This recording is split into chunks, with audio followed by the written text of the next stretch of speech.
이제 물이 들어가면 이제 우리가 입에서는요 탄수화물을 소화를 시킨대요. 탄수화물, 밥, 떡, 빵 이런 거. 그러니까 씹지 않고 넘기면요 소화가 안 돼요. 그래서 입에서는 탄수화물이 소화가 되고 위에서 나오는 펩신이라는 이런 소화효소 이런 것들은 강산이에요.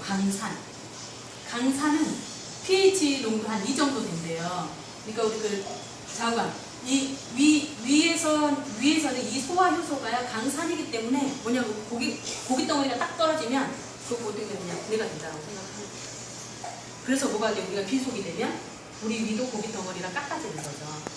그러면 이 강산을 희석시키는 거는 우리가 뭐지 역산투압 정수기나 이런 정수기로 갈라지는 생선물을 마시면 도움이 될까요?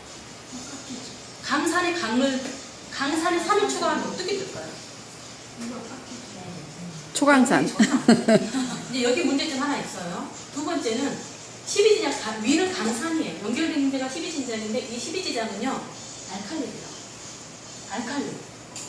위에서 어떻게 여기가 위문이 가고 분문 지나면요 바로 12지장인데 강산이 내려오면 알칼리가 돼야 돼요. 지 혼자 되는 게 아니거든요. 이 췌장에서 무슨 호르몬이나 이런 것들 막 분비를 한대요. 그러니까 췌장은 인슐린을 분비하는 기관인데요. 우리가 당을 수치를 조절해주는. 그래서 여기를 막 분비를 해서 이 12지장이 상하지 않게끔 우리 몸에서는 계속 환원이 일어나거든요. 그러니까 산성소가 들어가가지고 환원을 하려면 우리 몸이 얼마나 힘들겠어요. 그래서 이 12지장, 만약에 이 일이 제대로 안 되면 우리 12지장 궤양 이런 거 들어보셨죠? 그런 일이 벌어진다는 거예요. 그래서 우리가 먹어야 되는 물은 2리터가 맞는데 어떤 물을 먹어야 되는 거냐 그러면 산성수는 내 몸에 독을 더 심어놓는 거거든요. 약 알칼리 수를 먹어야 됩니다. 약 알칼리 수를. 그래서 어떻게 먹냐 그러면 첫 번째 물 먹는 기회를 놓치지 말라 그러거든요. 우리 어머님 계시지만 우리 어머님이 이상하다 생각하실 거예요. 왜냐 그러면 저는 아침 눈 뜨면요 이 물을 마셔요. 눈 뜨자마자 음양탕이라 해요. 음양탕. 이번 주 집에 가셔서 우리 소부자분들은 다 들으셨을 거예요. 그죠? 음양탕은요 꼭 해주세요. 어려운 일 아니에요. 돈 하나도 안 들어요. 그냥 집에 가셔서 대접에다가 물을 받으세요. 아메이 정수기 물이면 좋아요. 물 받아서요. 여기다가 뜨거운 물을 약간 넣으세요. 그러면 물이 미지근하고 따끈따끈하거든요. 그 물을요 500cc 정도로 마시는 건데 처음에는 250이나 300cc로 시작해서 먹으세요. 그러면은 드시면 이 위에 있는 이 강산이요 약 알칼리수가 들어가니까 좀 희석이 되겠죠. 쫙 끌고 내려가요. 그러면서 여기에 이 부담감도 줄여주게 되는 거죠. 그래서 요거를 먼저 하셔야 돼요. 요거를. 그러니까 막 토할 것 같아요. 물고문 같고. 처음에 그래요.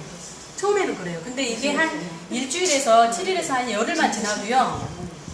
여기까지 내려와요. 그래서 정말 변비 있는 사람들 같은 경우도 되게 혈기를 많이 나니까 화장실 가면 막 밀어내기 한 판 한다 그러잖아요. 그럴 일이 없어요. 물이 충분하면 발싹. 그래서 이것 때문에 그렇고 중요한 건 약 알칼리 수만 얘기하고 마무리하겠습니다. 약 알칼리 수. 어떤 거냐 그러면 정수 방식이 있더라고요. 간단하게 얘기를 하면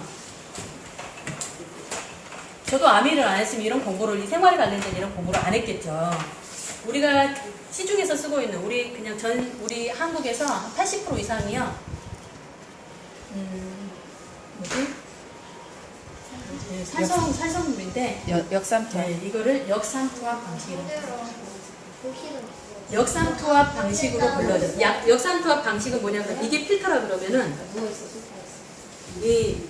원래는 우리가 정수기물을 먹는 이유는 첫 번째가 배관 때문에 그렇죠. 물 자체가 나빠서가 아니라 배관이 너무 노후된 게 많아요. 녹이나 중금속이나 이런 게 너무 많아요. 두 번째는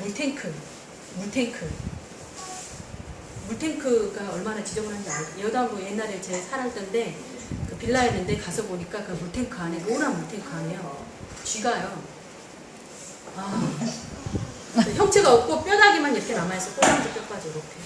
근데 그 물탱크가 몇 호라고 써져 있으면 좋았을 텐데 홀수가 안 되거든요. 어쩌면 우리 집에 들어오는 물이 그런 물일 수도 있거든요, 사실. 그래서 옛날에 제가 아메이 정수기를 다시 달았던 것 같아요. 물탱크 이렇게 오염될 수 있는 소지들이 되게 많아요. 그래서 이제 정수기를 쓸 수밖에 없는데 역산투압은 뭐냐 그러면은 아주 탄탄한 아주 미세공을 물이 이렇게 들어가야 돼요. 그래서 다 걸러요. 물속에 있는 중금속이나 납이나 심지어 미네랄까지 다 걸러요. 우리 몸에 필요한 미네랄까지 다 걸러버리거든요. 그래서 여기 나오는 거는 H2O, 그냥 물, 순수물. 실험실에서 쓰는 증류수라고 생각합니다. 아주 깨끗한 물, 깐깐한 물. 그러나 우리 인체가 요구하는 물은 깐깐한 물, 깨끗한 물이 아니라 바위를 타고 내려오고 뭐 어디를 타고 내려오면서 녹은 미네랄. 이 미네랄이라고 하는 건요, 우리 체액을 구성하는 요소거든요.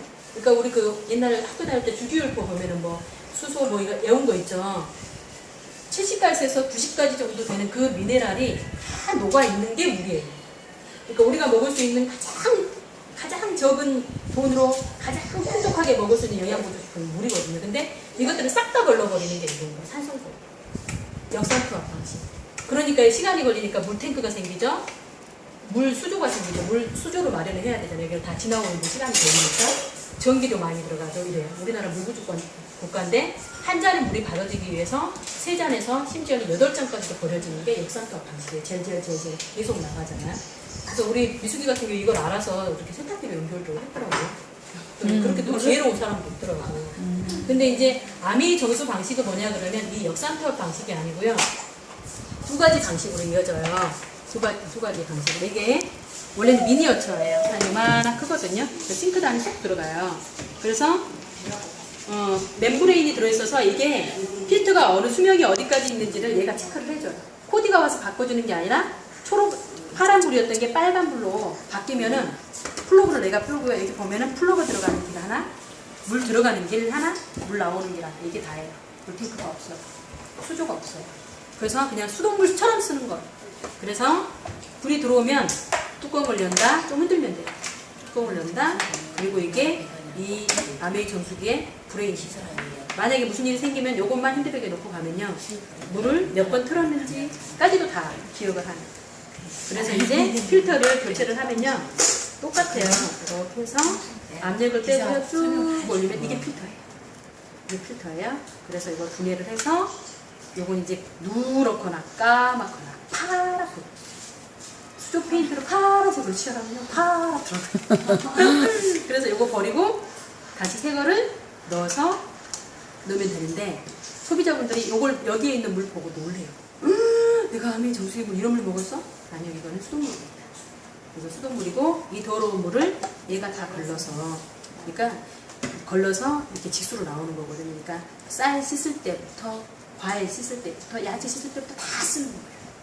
그래서 이제 이 필터를 설명을 하자면 필터는 어떻게 돼요? 첫 번째가 숯이에요. 숯도 우리 장 담글 때 숯을 쓰잖아요. 장 담글 때 우리 옛날에 보면 시골에서 장을 되게 많이 담궜는데 숯은요 입장이 이렇대요. 이렇게 그냥 숯은. 그래서 물이 한번 지나가면요 수로가 형성이 된대요. 수로가.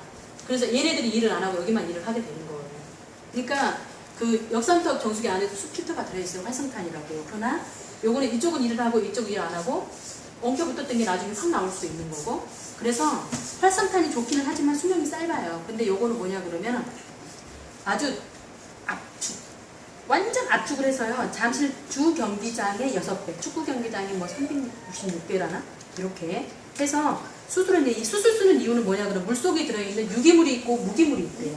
유기물은 우리한테 해가 되는 녹이나 이런 것들이에요. 그건요. 같은 탄소끼가 있는 건 흡착을 시킨대요. 근데 이 탄소끼가 없는 무기물, 우리 몸을 구성하는 미네랄 같은 경우 그냥 요거를 시킨대요. 그러니까 미네랄은 그대로 살아있는 거거든요. 그래서 이제 나쁜 물질들은 이를 걸러내고 미네랄을 그대로 통과시키는데 이 숯도의 단점이 있어요. 바이러스, 박테리아, 생명이 있는 걸 한 마리도 못 죽여요. 그래서 램프가 들어가거든요. 그래서 이 단단하게 만든 이 물이 저는 진짜 신기해요. 이렇게 보면 이게 진짜 벽돌처럼 단단하거든요. 어떻게 물이 흡수가 되지? 그러니까 물이 이렇게 들어가서 스펀지처럼 쫙 흡수를 하는 거예요. 그러면서 램프를 지나가면 바이러스, 박테리아가 99% 다 산일이 되는 거거든요. 해서 직수 방식으로 떨어지는 거예요. 그래서 근데 참 신기한 게 요게요 전선이 없잖아요. 물 틀 때는요 물이 꺼져 있는 상태는 전기가 안 들어가요. 내가 물을 틀면 유도 컴플링 장치라 그래가지고 전기가 쏴져요. 그래가지고 이제 박테리아 바이러스가 죽는 거거든요. 그래서 그렇게 이제 이렇게 다시 넣어서 이렇게 해서 다시 플러그 꽂고 물을 쓰시면 돼요. 정말 물 쓰듯이 하시면 돼요. 저는 심지어는요 어머님 안 계시면 세수도 해요. 그러다가 들킨 경우가 많아요. 민망해요. 그래서 요즘 받아가지고 들어가요. 왜 물을 받아가지고 들어갔지? 그래서 피부가 좋구나. 그래서 피부가 좋아요. 세수할 거라. 이렇게 이게 우리 훌륭한 정수기예요. 마무리할게요. 그래서요, 여기 우리 본사에서 아까 리더님 목소리 좋으시더라. 저 이거 이 말 너무 좋아. 한 번만 읽어주세요. 시작. 뜨거운 물도 없습니다. 차가운 물도 없습니다. 얼음도 나오지 않습니다. 하지만 좋은 물이 나옵니다. 이 스프링은 정수기의 본질만을 생각합니다. 그래서 편리한 물보다 좋은 물을 드립니다. 자연이 만든 원래의 물, 생명이 원하는 살아있는 물, 깨끗하면서도 미네랄이 살아있는 물, 이런 물이 좋은 물입니다. 이 스프링은 좋은 물을 만들기 위한 최적의 기술들만을 한데 모았습니다. 좋은 물 하나만 생각합니다. 너무 솔직하죠. 뜨거운 물도 없어요. 차가운 물도 없어요. 좀 불편하죠. 불편해요. 그렇지만 그 수고는 우리 할 수 있잖아요. 끓이는 수고는 우리 몸을 위해서. 얼리는 수고는 할 수 있잖아요. 그러니까 여기서도요. 우리 얼음 나오게 해주세요만 소비자들이 올려요. 그렇지만 이 물 또한 받아서 이틀 정도 지나면요. 좋은 물이 아니에요. 그래서 수조를 만들지 않아요. 그러니까 너무 감동적인 것 같아요. 뜨거운 물도 없습니다. 차가운 물도 없습니다. 그렇지만 좋은 물입니다.